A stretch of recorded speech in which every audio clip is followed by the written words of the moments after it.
स्वामी समर्थांचा तारक मंत्र म्हणजे श्री स्वामी समर्थ. हा मंत्र फक्त शब्द नाही, तो स्वामींची जिवंत कृपा आहे. श्री स्वामी समर्थ म्हणजे स्वामींची उपस्थिती.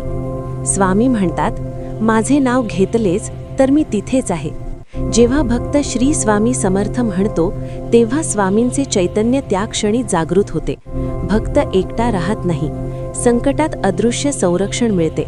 हा मंत्र म्हणजे हाक आहे आणि स्वामी हाकेला कधीही दुर्लक्ष करत नाहीत.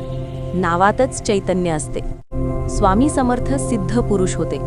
सिद्ध पुरुषांचे नाव हेच त्यांचे स्वरूप असते. म्हणजे मूर्ती नसली, फोटो नसला, स्वामी प्रत्यक्ष दिसत नसले तरीही त्यांचे नाव घेतल्या क्षणी त्यांचे चैतन्य त्या ठिकाणी जागृत होते. म्हणूनच म्हणतात, स्वामींचा मंत्र म्हणजे स्वामी स्वतः. मंत्र म्हणजे हाक, उपस्थिती म्हणजे उत्तर. जेव्हा भक्त मनापासून म्हणतो श्री स्वामी समर्थ, तेव्हा तो शब्द हवेत विरत नाही, तो थेट स्वामींपर्यंत पोहोचतो. आणि स्वामींचे उत्तर म्हणजे उपस्थिती. स्वामी म्हणतात, जिथे माझे नाव तिथे मी. संकटात मंत्र म्हणालात म्हणजे स्वामी आले. अनेक भक्त सांगतात, स्वामींचा मंत्र घेताच मन शांत झालं. हे का होतं? कारण संकटात आपण एकटे नसतो. अदृश्य शक्ती सोबत उभी राहते. भीती कमी होते, धैर्य वाढते. हीच स्वामींची उपस्थिती आहे. डोळ्यांनी न दिसणारी पण मनाला जाणवणारी. मंत्र म्हणताना मन स्थिर होतं, कारण स्वामी जवळ असतात. मन अस्थिर असतं तेव्हा विचार धावतात, छाती दडपते, डोळे भरतात. पण श्री स्वामी समर्थ म्हटल्यावर श्वास नीट होतो, हृदय हलकं होतं, मनाला आधार मिळतो. हे शब्दांचं जादू नाही, ही स्वामींची जवळीक आहे. श्रद्धा जितकी खोल, उपस्थिती तितकी स्पष्ट. स्वामींची उपस्थिती अनुभवायला मोठा जप नको, विधी नको, आवाज मोठा असण्याची गरज नाही. फक्त भाव खरा हवा. हाक मनातून निघाली पाहिजे. स्वामी म्हणतात, भावे भाव पाहिजे. निष्कर्ष, स्वामींचा मंत्र म्हणजे स्वामींची उपस्थिती. कारण नावातच त्यांचे चैतन्य आहे. हाक दिल्यावर ते उत्तर देतात. भक्ताला कधीही एकटं सोडत नाहीत. म्हणूनच दुःखात, आनंदात, भीतीत, एकांतात फक्त एवढं म्हणा, श्री स्वामी समर्थ. मुद्दा 2. मन अस्थिर असेल तर स्वामींचा मंत्र आधार देतो. मन अस्थिर असणं म्हणजे विचार थांबत नाहीत. मन भूतकाळात अडकलेलं असतं. भविष्यासाठी भीती वाटत असते. अशा वेळी श्री स्वामी समर्थ हा मंत्र फक्त उच्चार नसतो, तो मनाला मिळणारा आधार असतो. 1. अस्थिर मनाला आधी थांबवतो. अस्थिर मन म्हणजे सतत धावणारी घोडदौड. ताण, अपमान, दुःख, अपराधभाव सगळं एकत्र येतं. जेव्हा आपण म्हणतो श्री स्वामी समर्थ, तेव्हा मनाची गती हळू होते, विचारांमधली गर्दी कमी होते, श्वास खोल घेतला जातो. कारण मंत्र उच्चारताना मन नकळत एकाच ठिकाणी थांबतं. हेच पहिलं उपचार आहे. 2. मी एकटा नाही ही जाणीव देतो. अस्थिरतेचं सगळ्यात मोठं कारण म्हणजे एकटेपणाची भावना. स्वामींचा मंत्र म्हणताच अंतःकरणाला आधार मिळतो. कोणीतरी माझ्या सोबत आहे असं वाटतं. मन रडणं थांबवतं. स्वामी म्हणतात, भक्त कधीही एकटा नसतो. ही जाणीवच मनाला स्थिर करायला सुरुवात करतं. 3. दुःख पुसत नाही पण सहन करण्याची शक्ती देतो. स्वामींचा मंत्र लगेच समस्या दूर करेलच असं नाही, पण मनाला तग धरायची ताकद देतो. म्हणजे अपमान सहन करण्याची ताकद, दुःख न मोडता पेळण्याची शक्ती, अश्रू पुसण्याआधी धीर, हीच खरी आधारशक्ती आहे. 4. विचार न थांबले तरी मन कोसळत नाही. अस्थिर मनात विचार थांबत नाहीत, पण मंत्रामुळे विचार येतात, जातात, पण मन तुटत नाही, काळीज जड होत नाही. कारण स्वामींची उपस्थिती मनाभोवती संरक्षणाचं वलय तयार करते. 5. मंत्र म्हणजे मनासाठी आईसारखा आधार. जसं मूल घाबरलं की आईच्या पदरात शिरतं, तसंच अस्थिर मन श्री स्वामी समर्थ या मंत्रात विसावते. तेव्हा प्रश्न कमी होतात, उत्तरांची घाई राहत नाही, शांतता हळूच उतरते.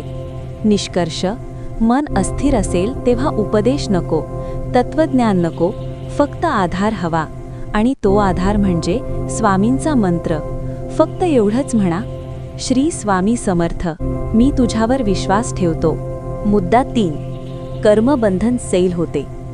स्वामींच्या मंत्राच्या दृष्टीने कर्मबंधन म्हणजे आपण केलेली कर्मे नाहीत फक्त, तर त्या कर्मांचे परिणाम जे वारंवार आपल्याच आयुष्यात परत येतात. श्री स्वामी समर्थांचा मंत्र. श्री स्वामी समर्थ हा कर्म नष्ट करणारा नाही, पण कर्मबंधन सैल करणारा आहे. हा फार महत्त्वाचा फरक आहे. 1. कर्म का घट्ट होतं? कर्म तेव्हा घट्ट होतं जेव्हा आपण दुःखाला विरोध करतो.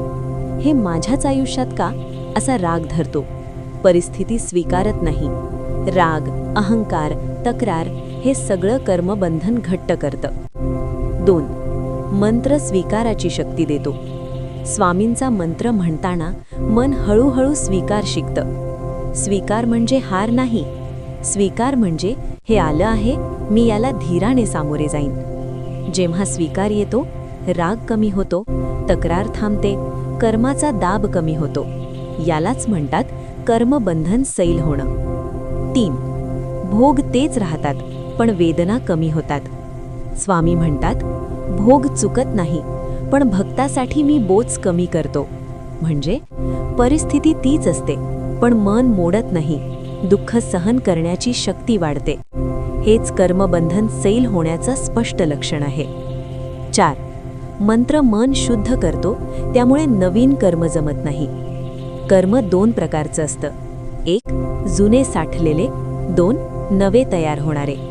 स्वामींचा मंत्र मन स्वच्छ करतो, प्रतिक्रिया कमी करतो, राग, द्वेष, सूड थांबवतो.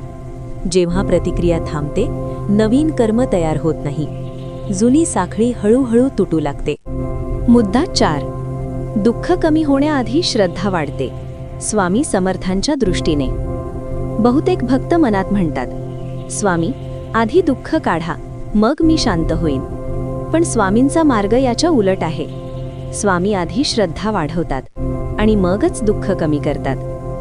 1. स्वामी दुःख आधी का काढत नाहीत? कारण जर दुःख लगेच काढलं तर श्रद्धा खोल जात नाही. भक्त बाह्य मदतीवर अवलंबून राहतो, अंतर्गत ताकद तयार होत नाही. स्वामी म्हणतात, आधार तयार झाला की ओझं आपोआप हलकं होतं. 2. श्रद्धा वाढली की मन बदलतं, परिस्थिती नाही. स्वामींची कृपा अशी असते, आधी मन बदलतं, मग दृष्टी बदलते आणि शेवटी परिस्थिती बदलते. दुःख तेच असतं, पण रडणं कमी होतं, प्रश्न थांबतात, तक्रारी विरतात. हेच श्रद्धा वाढल्याचं लक्षण आहे. 3. श्रद्धा वाढली की दुःख सहन करण्याची शक्ती येते. स्वामी दुःख पुसत नाहीत, ते धीर देतात. श्रद्धा वाढली की मी मोडणार नाही, हा आत्मविश्वास येतो. दुःख आपल्यावर राज्य करत नाही.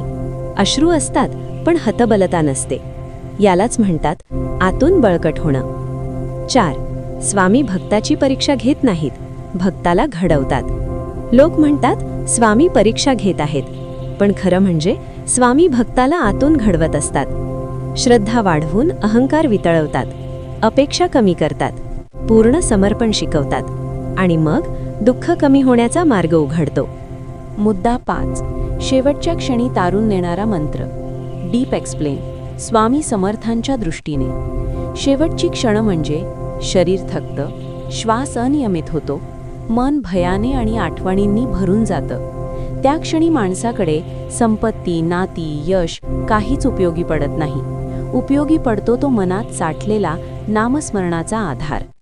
1. शेवटच्या क्षणी मन जिथे स्थिर तिथेच आत्मा जातो. शास्त्र सांगतात अंतकाळी ज्या भावनेत मन असतं तसाच पुढचा प्रवास ठरतो. जर त्या क्षणी भीती असेल तर प्रवास कठीण, आसक्ती असेल तर आत्मा अडकतो, राग पश्चात्ताप असेल तर अस्थिरता. पण जर स्वामींचं नाम मनात असेल, श्रद्धा आणि शरणागती असेल तर आत्मा शांततेने पुढे जातो. 2. मंत्र म्हणजे त्या क्षणी स्वामींची हाक.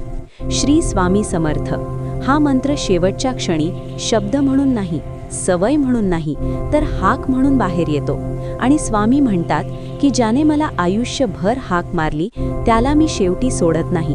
हीच तारकता आहे. 3. मृत्यूभय कमी होणं हेच मोठं तारक लक्षण. मृत्यूची भीती म्हणजे अज्ञाताचा भय. पुढे काय ही अस्वस्थता. स्वामींचा मंत्र मृत्यूला शत्रू न ठेवता प्रवास म्हणून स्वीकारायला शिकवतो. भीती कमी झाली की आत्मा हलका होतो, प्रवास सोपा होतो. कसा जप करावा? भाव महत्वाचा, संख्या नाही. मनापासून म्हणा, तेवढंच पुरेसं आहे. हळू आणि स्पष्ट, घाई न करता. श्री स्वामी समर्थ. वेळ जागेची अट नाही. दुःखात, प्रवासात कुठेही जप चालतो. रोज थोडा पण सातत्याने. 5 वेळा जरी म्हटलं तरी रोज म्हणा. जपानंतर क्षणभर शांत. स्वामींची उपस्थिती जाणवू द्या. एवढंच लक्षात ठेवा, जप म्हणजे मागणं नाही, स्वामींशी जोडणं. जप करताना संख्या पाहू नका, भाव पहा. स्वामी शब्दात नाही, श्रद्धेत भेटतात. जर मन अस्थिर असेल, दुःख जळ वाटत असेल तर फक्त एवढाच म्हणा, श्री स्वामी समर्थ. स्वामी तुमचं ऐकत आहेत, फक्त विश्वास ठेवा. व्हिडिओ आवडला असेल तर लाईक करा, स्वामी भक्तांपर्यंत पोहोचवण्यासाठी शेअर करा आणि श्री स्वामी समर्थ कमेंटमध्ये नक्की लिहा.